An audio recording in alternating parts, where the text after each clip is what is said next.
final, test sa third. Dapat ako sa kaya. Makataas siya. Parang bigla ka naman.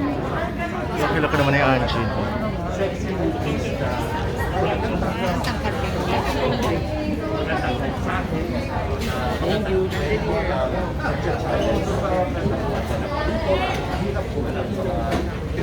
Angelique, congratulations. Tawag dito, how is it working with Felix? First time niya, di ba, doing this kind of... First time niya. I mean, yung ganito eksena, di ba?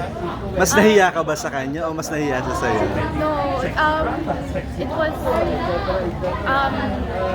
nakakagulat dahil pagkadating lahat sa set, sobrang gagaan nila kasama. Happy, good vibes and bonding. More on, at first, syempre, nagkakahiya-hiya. At the end of the day, parang nakakasad na, ay, last day na, sana meron pang mga hit. But after naman ito, I'm happy that we all met. Siguro after party na celebration. Tapos parang sabi nila, parang nagiging favorite ka na ni Direct Mac na after Silip sa Apoy, second project niya with you na naman. Ay, nako, sa akin na yun. But I'm happy na nakikita ako ni Direct na gano'n. And I'm thankful din also. And I promise to never let Direct down and do my best until I get award-winning film. Do you see the magkakaroon kayo maraming collaboration na dito? Yes, I don't want to enclose my imagination in that. So, law of attraction, manifesting it, and Mas mahirap bang gawin to kesa dun sa ginawa mong Silip sa Apoy? And how do you compare your character dito? mas mahirap sa silip sa apoy talagang tatlong actors na kami dun and tutok na tutok, and also yung time na yon iba siya sa story nito. Story nun is all about abuse, mentally, physically, emotionally. And here naman is about love, about kung paano mo kunin yung pagmamahal na nararamdaman mo na sarap dahil dun sa Silip sa Apoy, walang sarap na nararamdaman. Lahat puro talagang drastic. So, Pressured ba on your part working with Jamila? Nanay mo tapos sexy din na katulad mo. Parang meron bang intimidate ka ba sa kanya? May ganun. May kabugan ba? Oo. no, sa lahat ng naka-work ko na sexy actresses and actors, walang kabugan. We're all on family talaga. Like, upan ng chair. Since na-meet ko na si Jamila sa Mahjong Night, Pero dito kasi mas madalas na magka-eksena kayo at di ba? mas na-share namin yung friendship, yung bonding, mas naging close kami. And I'm happy na tinitreat niya ako as anak, and I want to treat her as a motherly friendship. Ano naman masasabi mo? Ang dami nakakapansin na parang you're not just a sexy star, but you're an actress already because sa mga eksenang ginagawa mo. Claiming na talaga. And guys, sana makita niyo yung potential ko every movie and every project that I do. Stepping stone mo lang talaga to. Kumbaga, soon ba? Parang hanggang kailan magubad ang isang Angelica sa mga eksena niya? I think as long as hit ang mga sexy movies natin sa Viva and Pilipinas, I'll keep on doing it. And as long as I have the body, and I won't stop until not just doing sexy, but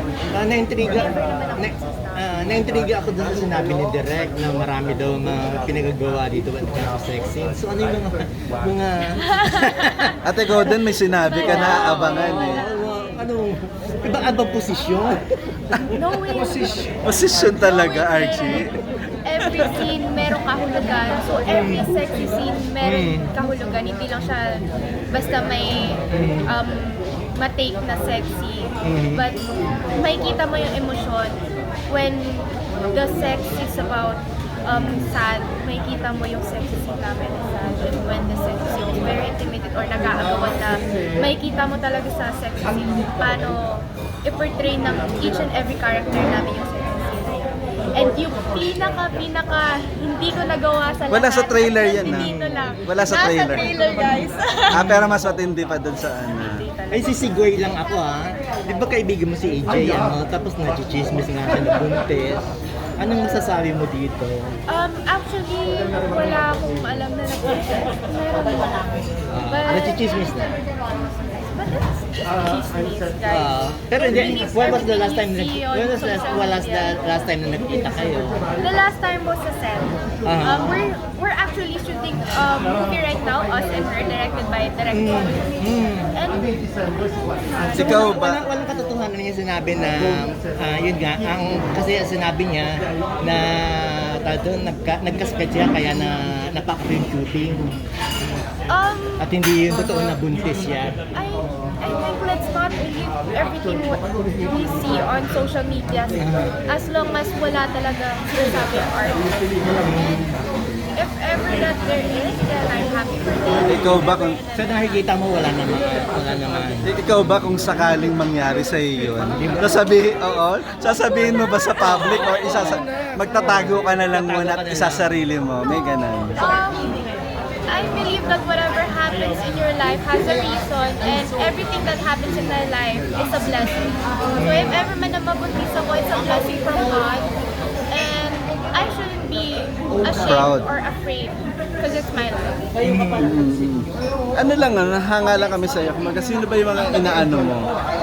Yung mga pinapangarap mo bang makasama soon? Kung given a chance, yung mga dramatic actor or parang mga leading man material that you want to work with soon? Sorry, I'm bad with names, but may kinikwento every word. Each and every actors and actresses has their own acting and craft on how they take their character, personality to that character. Kaya lahat, I'm hoping na lahat. Wala ka mag-mention ng name na guy. Sabi mo noon, may tatlong aali-aligid, so nawala na kayo. Dalawa ba? Isa na lang ang natira. Nandun pa rin siya. Yes, nandun pa rin siya. Oh, Stay strong sa'yo. So how do you take yung mga suitors mo ngayon after mong makita sa mga ganitong klase? I think my suitors doesn't affect on how I take my career, and yeah, they're all mature. Yeah. Pero hanggang super pa lang siya ngayon. Pero kung may choice ka ba, gusto mong showbiz or non-showbiz yung magiging boyfriend mo? Yun yung binigay ni God. Hindi kaya mainip siya sa kahintay? It's lost. Wow, ikaw ba yung taong naghihintay ng matagal, mas parang na I want to be precise kasi lahat naman tayo takot masaktan. But I'm willing to wait, and the energy that you guys are giving to each other. Thank you.